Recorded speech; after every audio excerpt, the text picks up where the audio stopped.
want me to change, they want me to change, but I ain't changing. Nah, I remain. And you are now tuned into another episode of Intellectually Petty Radio, brought to you in concert with a beautiful machine magazine, as well as the mighty, mighty, mighty Nerd DJs Radio Network. You already know, man, week after week, month after month, day after day. It's the same thing around this way. It's legends only, and tonight is absolutely no exception. We have one of the greatest minds of her generation, author, actress, celebrity, jerk chicken, phenomenal cook, the best person this side of the Mississippi River, Miss JOVAHNA Marie and POZON. Or you can call her J.M. POZON.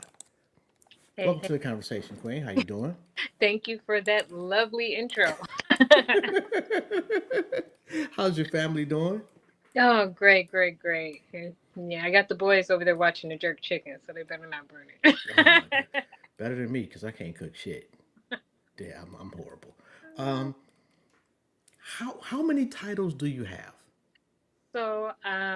I just recently made my directorial debut. I just did my first film, The Dark Side of Beautiful. I wrote it, directed it, executive produced. I was the executive producer on it, and I starred in it as well. And I'm an author. Yeah, so I've published over 6 books. I actually started off as an author. I wrote my first book in 2015. It was an Amazon bestseller, and one of which was featured in the New York Times. And I had Stardust, which was my woman empowerment poetry book. It's kind of poetry spoken word, and it was dubbed as one of the most prolific reads in women empowerment. Really? Yes. So, give me an example, title wise, of one of your poems that would be considered women empowerment. um, Crown Jewels. Mm. So that seems like an invitation for me to actually do a spoken word piece. Well, I was, I didn't want to put you on the spot, but I kind of did. So, what you got? Let's hear. Okay. Oh, darling, how did you ever think that a man like him would understand the value of a woman like you? So tried and true. Heart pure as gold, born with the magic in your veins and stardust in your bones. See, you must understand that you are a queen meant only for a king. So when you go where you're not meant to be, your worth will forever remain unseen. You'll be like the brightest of gems or the rarest of diamonds in a land full of blind men. And truth be told, they could have you in the palms of their hands and still not understand that which it is that they hold. Yeah. Damn, I Yeah. feel lesser than a man right now. I feel horrible. Like, damn, I need to go apologize to somebody. I don't know. That one's called Hidden Gems. Yo. Yeah. And you said the book was Dark Side of Beauty. I mean, the No, movie that one, The Dark Side of Beautiful is the is film. is the film. Where Yeah. did that come from? The Dark Side of Beautiful. Yes. It's a film that I wrote. I wrote the initial manuscript. I actually wrote it in like 2015. Mm. Um, and like when I came up with the idea, I know I wanted to do a psychological thriller, but I also know that I wanted it to be something different. So I came up with, my character. I play Raina Price in The Dark Mm. Side of People, and I'm a Sunday school teacher that's also a serial killer, right? And so like for me, it's like you got this beautiful Sunday school teacher, and she's on the complete opposite. She on demon time. But um, yeah. So essentially it was like I've never heard of a black female serial killer. We don't really. Our kind don't really commit those kind of crimes. Yeah, You we know, ain't, we we, ain't we doing that. have crimes of passion, crimes of intent, but I've rarely seen a black female serial killer. It was something that I never heard of. I was like, well, this is different. And so that's kind of, I just went from there with that. But yeah. What type of shit are you thinking about? Just at home, just Hey, I'm an chillaxing. author. I am a author, so I have all kind of thoughts go through my head. Like I literally said I was joking, and I was talking to one of my friends, and I was like, man, you know what? I would be on several FBI watch lists if they really looked through my search engine history to see the things that I Google when I'm when I'm looking for how to write these scripts and getting ideas, and it'd be like, man, what? Have you So, written anything that scared you? um. I want to say that scared me. The closest is I do have a romance novel. Hmm. It is actually was one of my first. It's kind of what put me on the map as far as writing. It's called Setting Fire to the Darkness. It was um essentially it was this man that is in the mafia, Hmm. and he falls in love with the daughter of his mark. But I write the book from two perspectives. Like, Okay. one chapter is from his perspective, so we get all of the gritty, grimy violence and all of his stuff. But then I'll write it from her perspective, so then we get like the soft, intimate, lovey-dovey romance stuff on her side of things.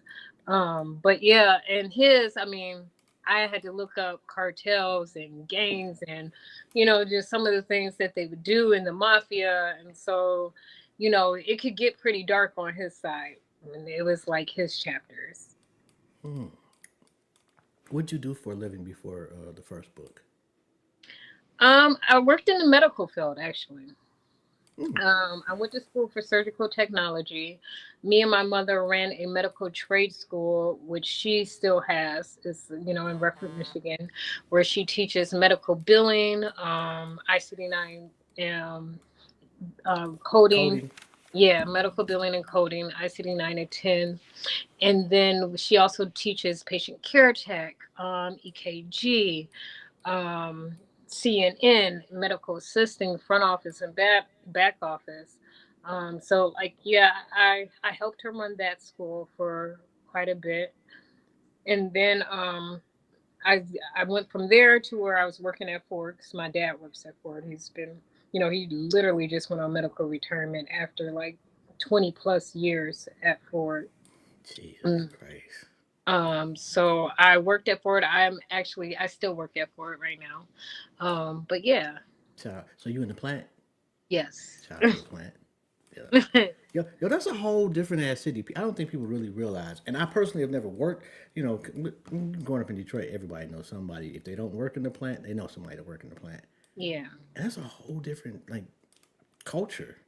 it is, but it is also, you get a lot of support. You get your union or your UAW brothers and sisters. And, like I've been working at Ford almost 8 years now, almost Really. 8 years. So, it kind of, you get to a point where it's kind of like family. You spend a lot of time in the plant. Let me ask you this: you're a beautiful woman. Mhm. What's the dark side to beauty for you? The dark side of beauty. So when I talk about the film, it is kind of, it's just like when we look at beautiful women,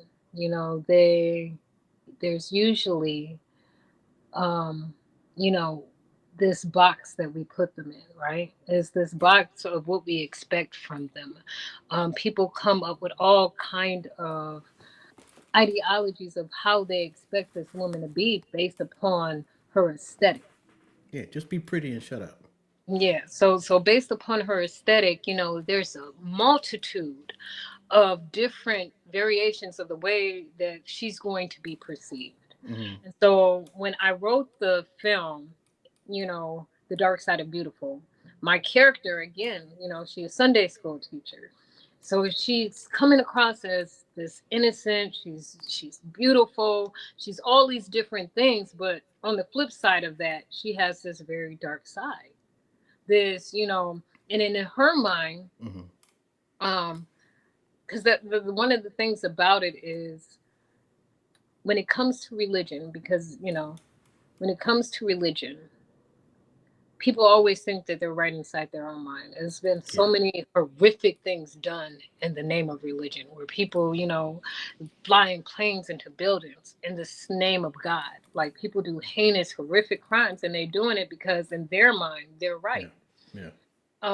And so for her, for that character, she believes herself to be on this mission from God. Like, she's the serial killer, but in her mind, she's this religious heretic that is going to rid the world of evil. But and while Oh. she's seeking out the darkness, she doesn't realize that she is the darkness. Hmm. Yeah. Yo, so has this one come out yet? It's not out yet. We just did the premiere and it was completely sold out. We had over 300 people come out for the premiere. We were turning people away from the door. We're actually getting ready to do a second screening Mm-hmm. of the premiere, April 18th. So I will be putting the details on my page in the upcoming days for that as well. But yeah, it will be streaming on Tubi and Peacock. So Yo, this sounds like an interesting ass movie. it definitely is. Like I said, I wanted to do something just different. You get tired of just watching the same plots. And so for me, this was just something very different. And then I had some hitters in this film, man. All of the actors, when I say, like, we had Miriam Ham the third, Mm-hmm. we had Amir Garrison, Armando King.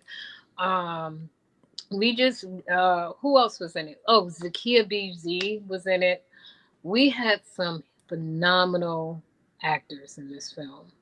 Where you So from? I, huh? Where you from? I'm from here. You mean What where part? my parents are from? No, no, you. West side, east side? Oh, up West Side. Oh, okay, yeah. Yeah, 7 Mile Southfield is where I grew up. yeah, yeah. Um, No, yeah. My dad is from the Philippines, so that's why I asked. Like, because usually people ask, but yeah, my dad is from the Philippines. My mom is from Joy Road. oh, man, Joy Road, goddamn, Pops was living dangerous. Exit 9. Come up. Oh my God, I ain't gonna talk about the murder Mac. That's we don't stop there, baby. Um, so No, I'm sorry. Go ahead. oh no, he actually my dad moved to the States when he was like 6 or 7, and he like literally moved across the street from my mom. So my parents were like high school sweethearts. They've been married 40 years now today. Yo, so he was a Filipino guy growing up Yes, on Joy Road. yes, That's absolutely. crazy. And his swagger, like, my dad reminds me of like Mac 10. Like, he don't even come across as like an Asian dude to me. Like, he got like a little swag. He remind me of like Mac 10 or somebody. Yo, I I don't think I've ever seen anybody of Filipino descent growing up in the city. Oh my God, yes. Like, and they were high school sweethearts. They both went. Well, my mom, she started off at the kid. She got kicked out and ended up at Cody. Yo, Cody was horrible. I am not gonna. I remember one time my cousin was staying with us, and my mother was going to enroll him at Cody. I went to Ford, but we had moved, so Okay. Cody was like the neighborhood school. Oh man, as soon as we walked in the door, it was a riot. Mm, That yeah. shit was my mother was like, "Oh no!" I was like, "My Ford ain't much better, but it's better than this shit because that shit was Yeah. horrible." Oh Um, my god! Did you go to Cody too? no, I did not. I went to Southfield and I got kicked out. Oh my god! I don't even know if I want to know why. Oh my god! Oh. Although Southfield is, they was a little bit more strict. Yeah, I end up graduating from Belleville. Like, I ended up getting expelled from like all Oakland County public schools, and God damn! I know. But you know what it was is I was very quiet. Like, when my parents used to move around a lot. So they moved us. Originally we were staying like in California, Hmm. like Moreno Valley. So then they moved us from Moreno Valley to Joy Road. So when I'm like in school, I kind of had this accent and I'm like totally, you know what I'm saying? So of course, I'm like, Oh, why would they do that to me, that right? was horrible. Yo, Oh, that could not have went well. At least not in the beginning. Like, 'cause- Yeah, so I got into a lot of fights, but at the Mhm. same time, I got three brothers. So it's just like, you can try me if you want to. Go ahead.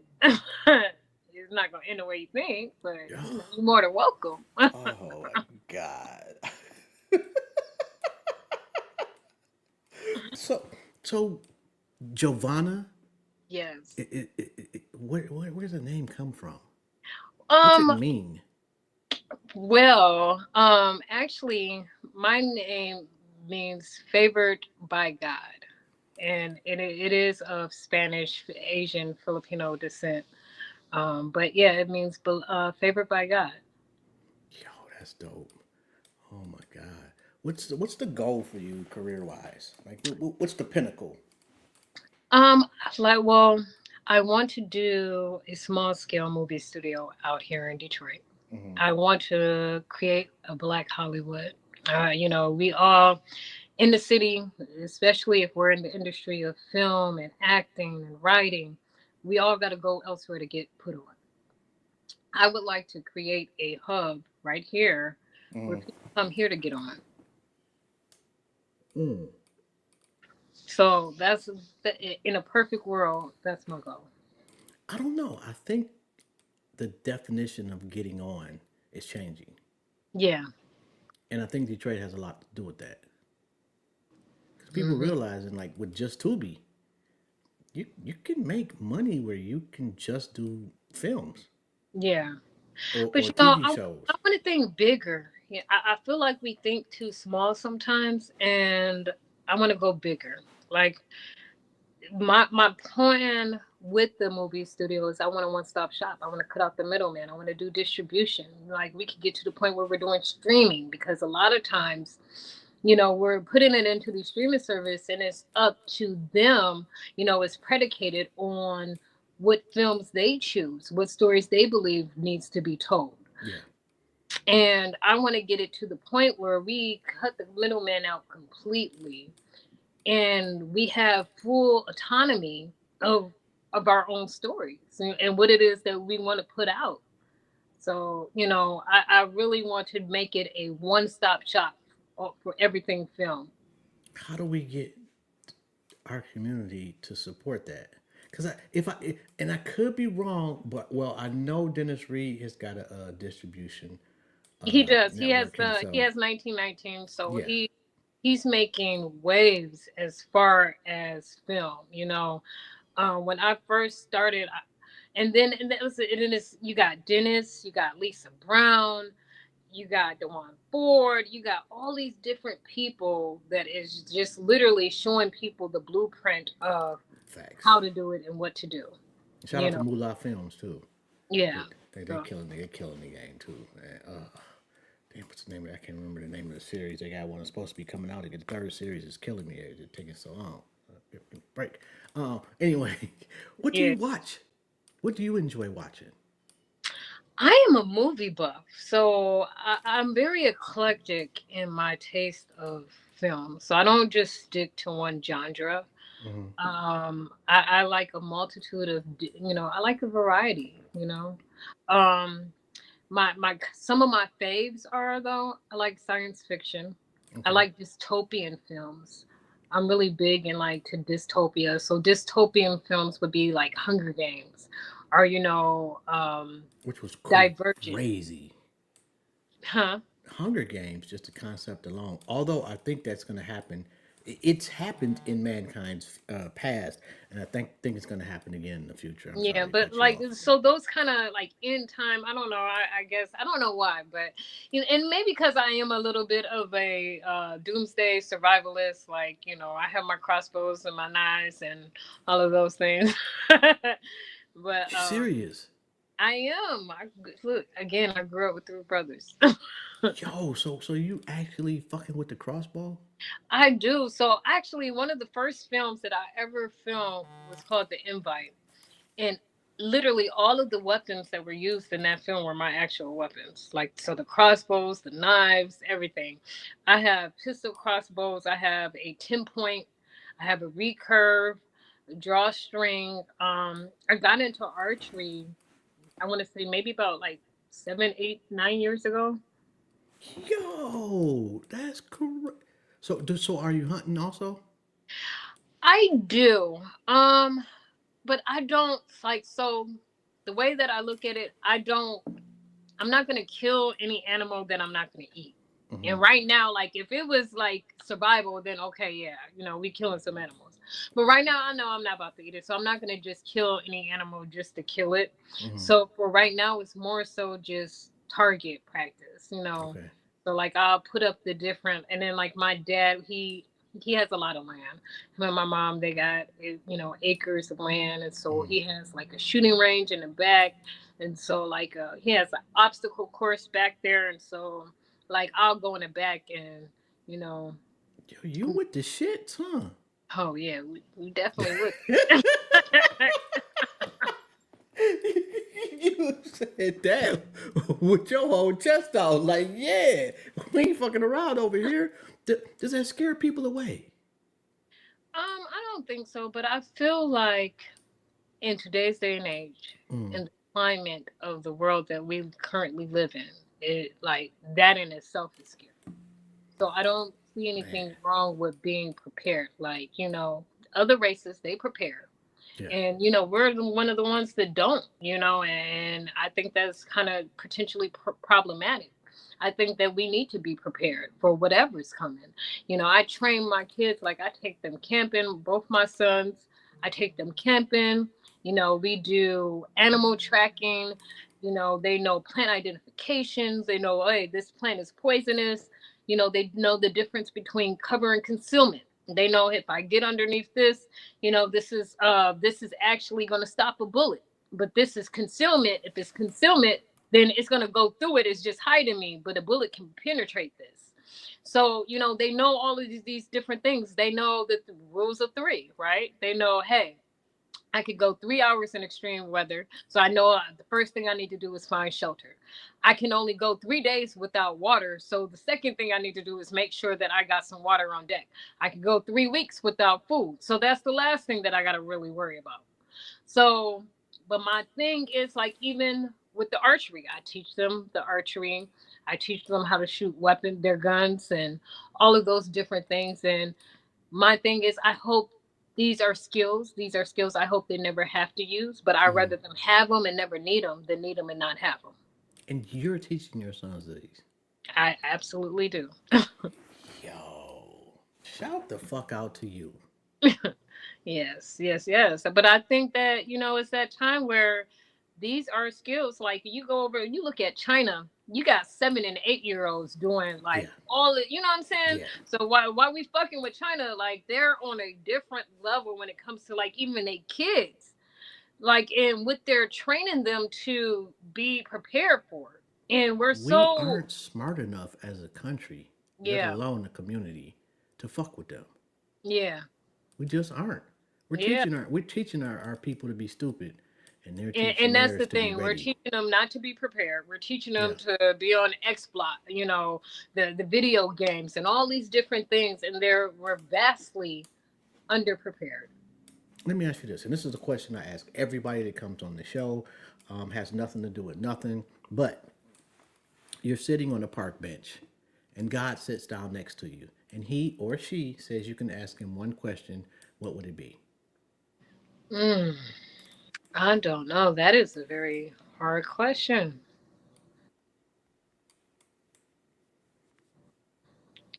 Maybe what was your vision for my life? Mm. What was your vision for your life? Um, I feel like I'm moving more towards it every day and I'm working on it. But, at the same time, I always stand in the mindset of, am this is this what I'm supposed to be doing, right? Mm-hmm. Like even when I accomplish, let's say, these amazing feats, and then everybody's like, "Oh my God, I'm so proud of you. You're doing all of these things." in my mind, I think there's always that part of me that has somewhat of that imposter syndrome. Like, is it real? Mm. And is this really what I'm supposed to be doing? But more importantly, is this what God has called me to do? Is this what God wants me to be doing? Mm. The older I get, the more I think about that. Yeah. And it becomes more important that when I leave this earth, I've done more good. At least, at the very least, I can do is be a decent human being. I've done more good than I've done fucked up shit. And you know what? It was I don't know if you ever watch American Gods. Have I've you never ever? heard of that. Oh my God, you gotta watch that show. It's a very, very deep and profound show. Okay. Um, but it was one scene in American Gods where the lady died, and in order to get into heaven, the scale had to be she had her good had to be outweigh the bad that she had done in her life. Mm-hmm. Like, so the scale literally had to be light as a feather, and so like it had this weighing scale of all of her good deeds and all of her bad deeds. And in order for her to pass on to the other side, Mm-hmm. they had to all of her deeds had to be weighed in the balance. And I always think about that concept that I try to live my life in such a way that people can never say that I've wronged them. I try to put out as much good into the world than I possibly can. I try not to, and I'm not perfect, but I Mm-hmm. try not to, you know, do things that where it could hurt other people. I try to live my life in a way where I'm showing love. I want to pour love onto the world. If I don't get known for nothing else, I want to be known for the way that I love. That I'm just nurturing and compassionate and empathetic and caring, and that I'm generous in the way that I give and just my heart. If I don't take nothing away else from this earth, Mm-hmm. that is what I want to be known for. But then again, I do know that we're human, you know, so we have our faults and we have our moments. That sounds way too vulnerable for most people. I am one thing about me. People respect me for my candor, Mm-hmm. and sometimes I'm too honest. Like, Nobody wants. People say they want honesty, they but the don't. the most honest person is the most hated. Hmm. You've got to learn to lie to maneuver through this life. And I haven't quite perfected that. Like, I have a hard time with that. Like, and it gets me in trouble sometimes because this is I am what you see is what you get with me. Yeah, And yeah, I know the feeling. I'm horrible at lie, and I don't want people to take this the wrong way when I say you got to learn how to lie. Not to the people that you love or that you trust, but out in society, out in the world, you don't like something particularly at work, and your boss says, "Hey, you like this?" Sure, I do.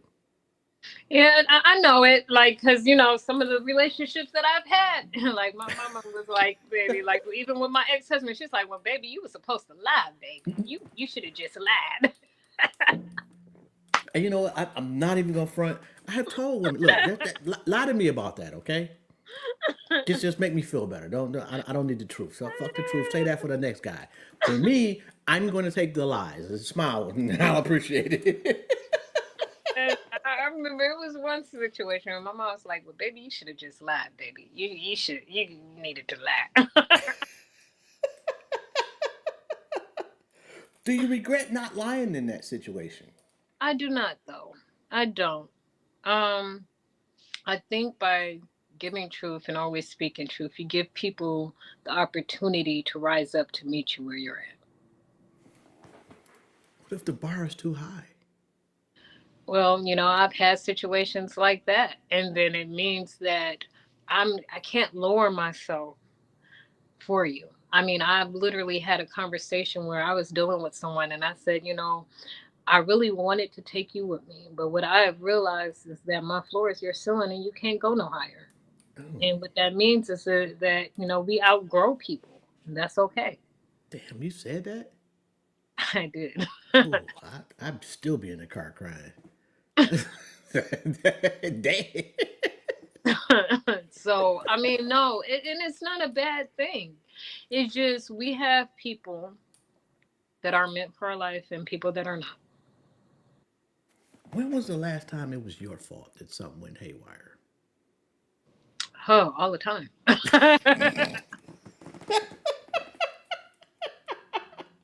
Okay, let me rephrase that. When was the last time, relationship wise, it was your fault you lost a good guy? If ever. My fault. I think that, well, that's a hard one because I feel like in every relationship, nobody does everything perfect. So, in Mm-hmm. every relationship that you have, there's always going to be things that you could have done better. There's going to be things that you sit back and you think about. And if you're being honest with yourself, you know that you could have went about them differently. So, being accountable, taking accountability, and being honest with yourself in every single relationship you have, there is going to be some area in Mm-hmm. which you messed up. Yeah. But you know when it's your fault, your fault. Well, the last time where it was like my fault, I was probably in my 20s, and I was dating this football player, and he was in the NFL at the time. But yeah, that that was probably the last time I was in my 20s. That was probably the last time where I say it's like it was my fault, my fault. Ooh, that, I don't know. That don't sound good at all. Although, kudos to you, because to be, and I'm gonna keep it a buck. From the men's perspective, we don't have the confidence in women taking accountability in a lot of areas, and you seem to be very comfortable doing so. But I feel like you don't, if you can't have introspection. I think introspection is very important. I think in order to truly grow, to ever become better, is that we really have to be honest with ourselves. You know what I'm saying? We have to look at ourselves in the mirror and be honest, because who are you lying to? You lying to yourself is not going to make you better. At the end of the day, what is it going to get you? I'm actually, I'm in the process of finishing up a book Mm-hmm. that I am writing.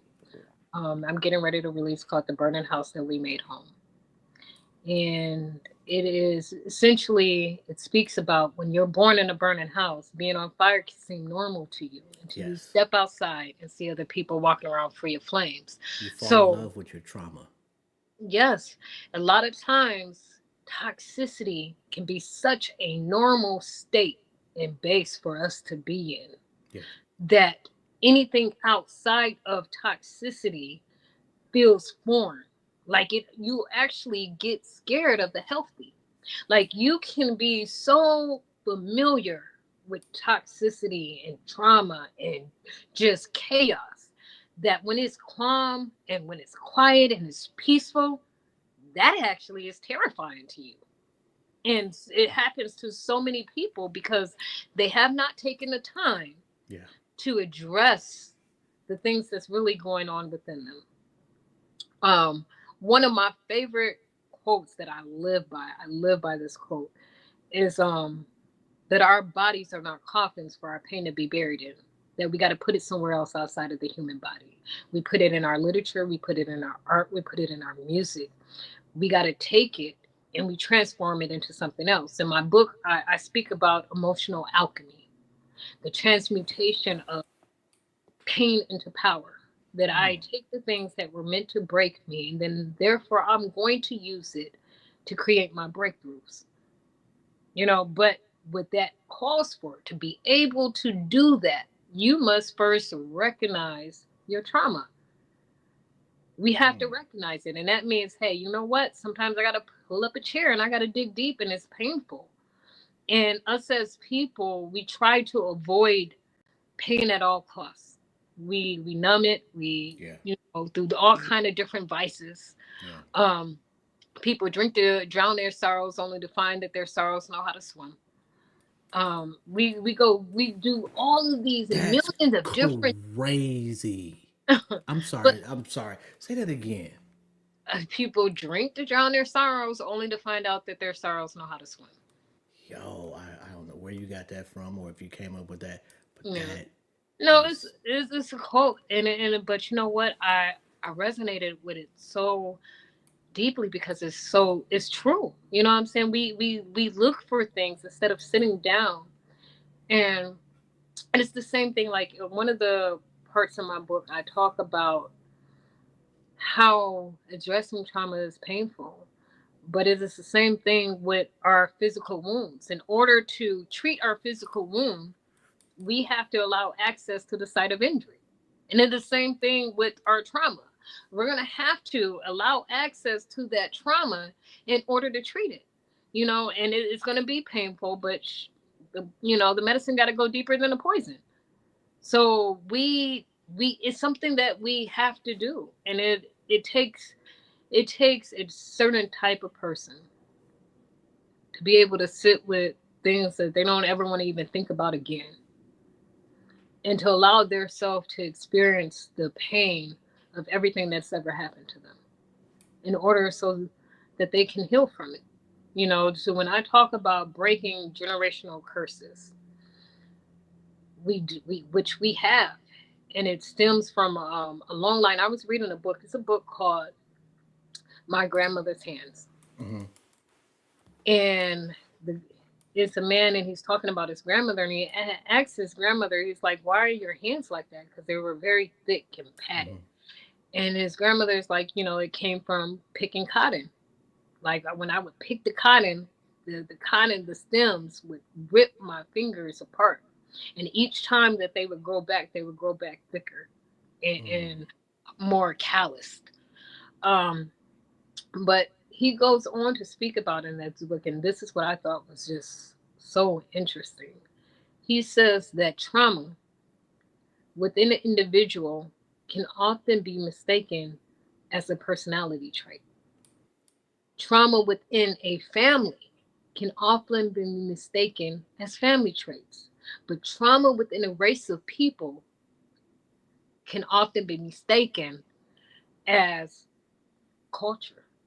Now, I want us to sit back and we really sit back and think about the things that we say is our culture, what is culture based, but they're really rooted in trauma. And we have so many of them. And one of the things that,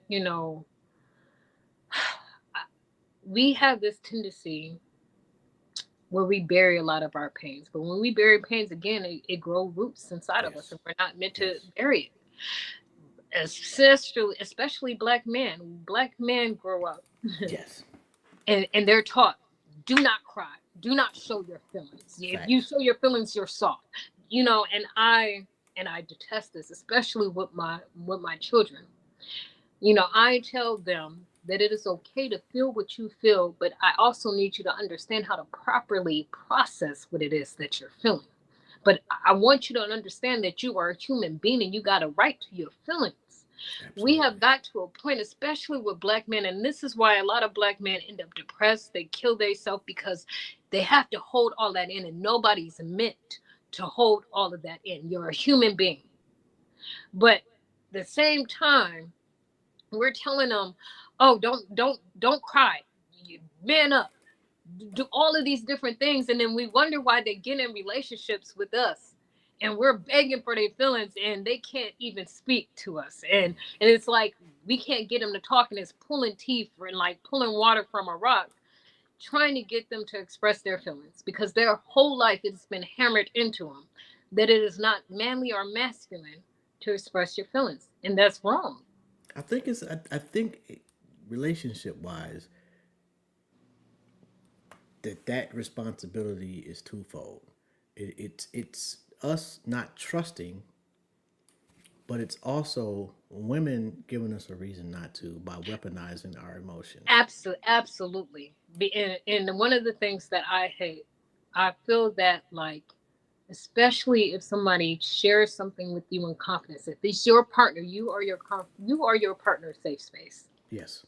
Like you are meant to. If that man goes out into the world every single day and he has to wear his armor against the whole rest of the world, Shouldn't have it to come comes a home and do time that that when shit. he gets home, that he needs to be able to take his armor off and lay down his sword. Mm-hmm. You are supposed to be a safe space, but what a lot of women do, unfortunately, which is absolutely correct, they use it as a weapon. You Yeah. tell them some shit, and then the next thing you know, they're using it in the next argument because Oh now they boy. got ammo. They're using it as ammo against you, and I detest that Yeah. because if you love me, when you learn about me, everything that you learn about me should only be used in a way to help you figure out how to love me better. Mm. So, You need a class or something.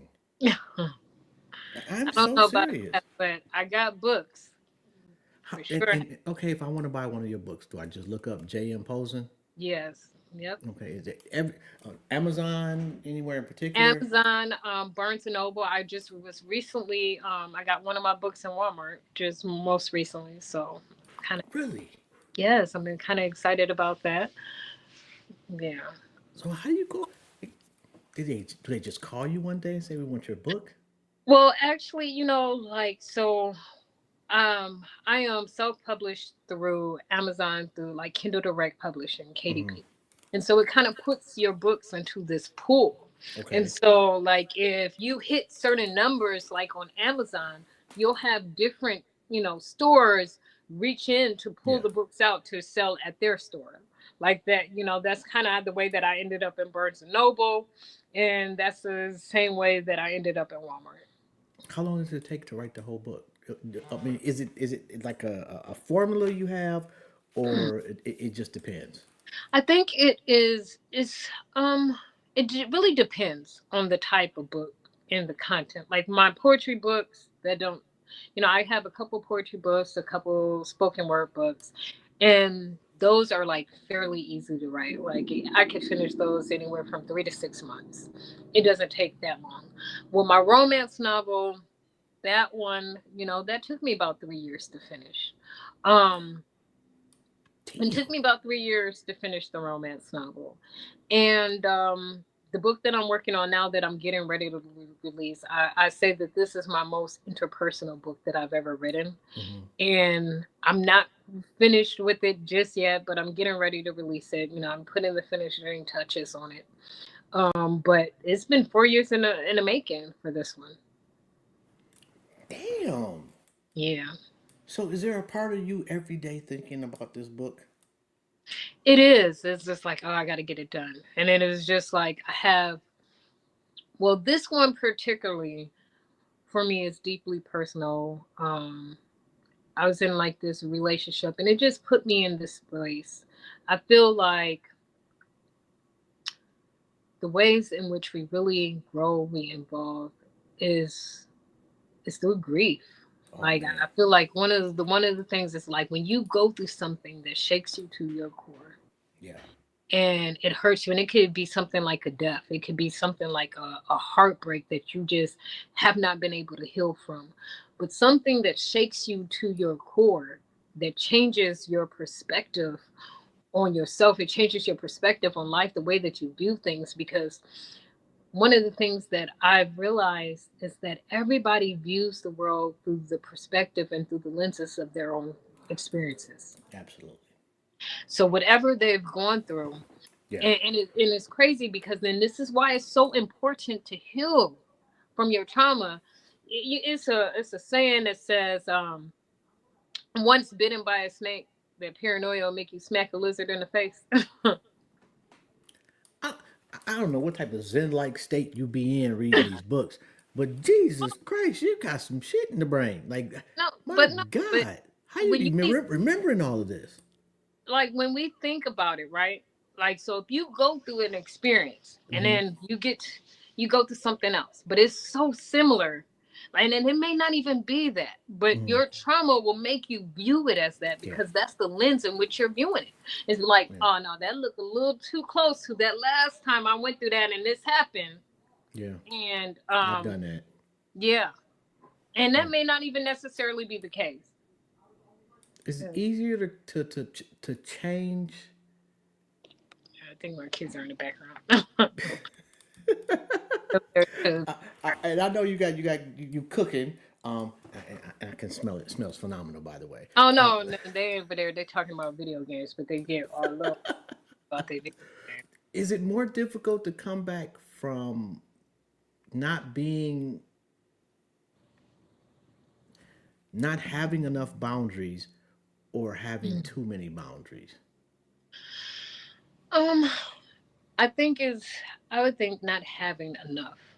Like I feel like I went through a period of time in my life where, I could have been a bit of a people pleaser. Mm, And I really had to dig deep within myself. And I think that okay, so in my book, so this is mm, going back to the book that I'm working on. Because I really feel like this book has helped me through it's been my therapy, it's been my mm, catharsis, like it's been very cathartic in helping me to cleanse and like really figure myself out, to really take a deep hard look at myself. But I feel like we all have an eternal dialogue. We have this story in which we tell ourselves about who we are and how we identify ourselves and who we identify ourselves to be. mm, And it stems from the way that we're brought up. Like, so when we talk about trauma, I mean, I had amazing parents. Don't get me wrong. I had the mm. most amazing parents, but I feel like even the most well intentioned parents can cause trauma within a child. Yes. And so when I think back to certain things, and even the way that how it affects the way that I deal with relationships and men and just everything in general, Hmm. like my core wound for me, I think was the fact that I would always feel like maybe I'm not good enough. Really? Yeah. And so I had to, when I really sat down and thought about it, right? And that came with like, because here's the thing, we accept the love that we think we deserve. So if I'm accepting I have to, at some point, I have to be real with myself and ask myself, why do I feel like I don't deserve more than this? And when you really get to the root of it, when you dive back and you peel back the layers, right? Hmm. It always boils down to trauma. It is something that you maybe went through, had happened to you that you did not necessarily address, but it left this wound. It left an emotional wound on Hmm. you, and that wound now is again, it becomes that lens in which you view the world, you view people through it. And I'm gonna be vulnerable real quick. This is um one of the things that I talk about in my book. Hmm. But when I was growing up, I had an incident where I was raped, right? And even though it makes no logical sense, Hmm. when I would walk around, I would feel as if people could look at me and see that, as if it Mm. was like this stain that it had put on me, that had tainted me in some kind of way, you Mm. know. And it just, I felt like moving forward, when I dealt with my worthiness and the way that I felt myself to be worried, I think that it had a lot to do with that. Wow. And I'm truly sorry that happened to you, by the way. Yeah, but I think we all like, but even further than that, like when I broke it down, because this is with this, that's why I said this is probably one of my most interpersonal books that I've ever written. Hmm. Like I thought back to the very first time that I felt unworthy. And it was something stupid. It was something really, really simple. I think that I was showing my dad a picture. Hmm. And I was like, Dad, look, look, look. But he on the phone, he handling business. He like, yeah, yeah, yeah, yeah. And he kind of just like brushed it off. But it was a feeling that I felt in that moment. And then when I got a little bit older, I mean, I became an adult. And what I recognized is, I had a feeling where I had just made the New York Times, and I'm like running to my dad. I'm like, Dad, I just made the New York Times. Oh my God, look, look, look. And he was just like, oh, yeah, that's good. But he was so nonchalant about it. And I don't think, like, we talked about it after the fact, of course. And, he was like, well, that's not what um, but in that moment, it gave me that exact same feeling Yeah. that I You had when I you was, needed a cheerleader right then. and so it made me, I came to a realization of what that, like, and it brought me back to like the time where I had made like the honor roll. I'm like, oh, I'm on the honor roll, my dad, and I'm like, I got all A's and B, I got one C, and he's like, yeah, what we gonna do about that C though? And I think what it taught me, like, even though it was unspoken, but you know how Asians are, right? So we talk about Asians, they're like, we not, you ain't supposed to have no C's. The culturally, Yeah. they're just different Mm-hmm. in the way that they go about things. And so for me, though, in my mind, it kind of planted a seed that, okay, I got A's and B's, but I had a C. So even though it's good, good is not good enough. Yeah. That you gotta be extraordinary because good is not good enough. Yeah. If people want to get in touch with you, how they go about doing that? So on Instagram it is JM Pozon, and on Facebook it is Giovanna Marie. Yo, I can't possibly thank you enough for your honesty. Uh, Absolutely. It's been a beautiful conversation. Likewise, likewise. I don't know if there's anything I can ever do for you. But if there is, please don't hesitate to ask, and I got you. Thank you. I appreciate that. Well, just stay on the lookout for when the book comes out, and maybe have me on once I get it released. Absolutely. Matter of fact, and let me know. Send me a link so I can buy one too, because I'm interested to read the whole book. Yeah, absolutely. Thank you. Thank you. And you and your boys have a phenomenal evening. You as well. All right. Thank you. Have a good one. Bye But bye. Yo. Oh, hold on. Let me. Oops. My bad. We'll just do that. All right. What a beautiful conversation. If you have not, please, I recommend that you go check Google right now, JM Pozon, POZON, and get whatever book she has written, whatever movie she has done. She got a new movie coming out soon. Please look out for that. Go follow her on Instagram, Giovanna Marie Pozon or JM, and on Facebook. Please, please, please, y'all got to support greatness because greatness can only be great when it's supported accurately. Oh man, that was a bar, and I made that up on the spot. Anyway, this has been Jobs. This has been another episode of Intellectually Petty Radio. And we got another show coming up at 7 o'clock. And we got hold on. I know we got Ma Dukes coming up, which is, if you don't know Jay Dilla, Ma Dukes is Jay Dilla's mother, and Brian Tipton. It's gonna be another one of those ones you already know. We